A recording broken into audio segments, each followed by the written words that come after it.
Binawi ng isang nagpakilalang alias Rene ang mga aligasyon laban kay Pastor Apollo Kibuloy at pagdawit sa magamang Rodrigo at Sara Duterte. Binayaran lang umano siya ng 1 milyong piso ni Senadora Risa Hontiveros.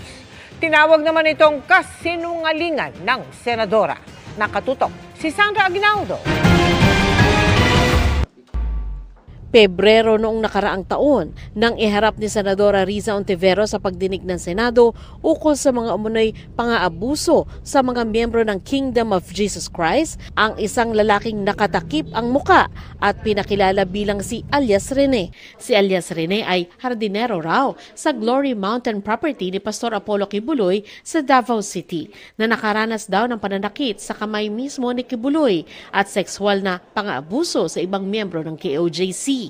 Pero isa sa pasabog na pahayag noon ni alias Rene ang nasaksihan raw niya nang dumalo umuno kay Kibuloy sina dating Pangulong Rodrigo Duterte at noy Davao City Mayor Sara Duterte. Minsan po pumupunta din po doon si former President Rodrigo Duterte at former Mayor Davao Mayor Sara Duterte. At pag umaalis na po sila doon sa Glory Mountain, dala na po nila yung mga bag. Na siya pong bag na nilalagyan po ng mga baril. Nakita mo ng sarili mong mata na inilabas ang laman ng mga bag at ang lamang ito ay mga baril na iba't ibang klase. Yes po, Madam Chair.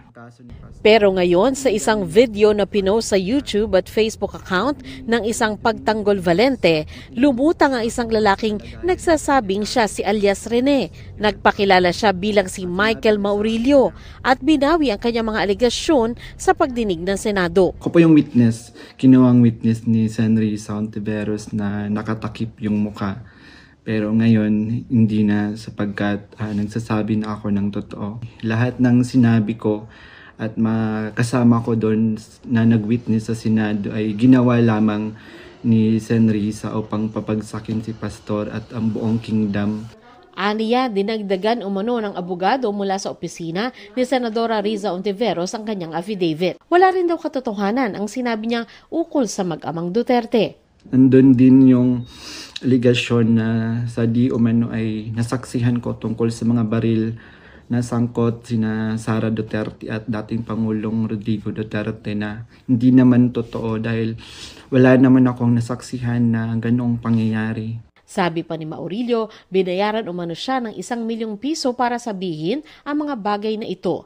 Pinatira din daw siya sa isang kondo nung panahon na yon. Ang mga sinabi ngayon ng nagpakilalang si alias Rene, tinawag ni Hontiveros na kasinungalingan. Lahat daw ng witness na iniharap sa Senate hearing tungkol kay Kibuloy ay malaya at voluntaryong nagbigay ng kanilang testimonya at mga ebidensya. Lahat daw ay may paper trail at pinatunayan pati ng ilang ahensya at opisyal. Handa raw silang ilabas ang iba't ibang screenshot at video sa tamang panahon. May rason daw sila para maniwala na pinilit o binayaran ito para madiskaril ang mga criminal proceedings laban sa pastor at pagbantaan ang kanyang mga staff at iba pang witness na nagsalita laban kay Kibuloy. Naghahanda na raw sila ng legal na hakbang laban sa anyay harassment at intimidation.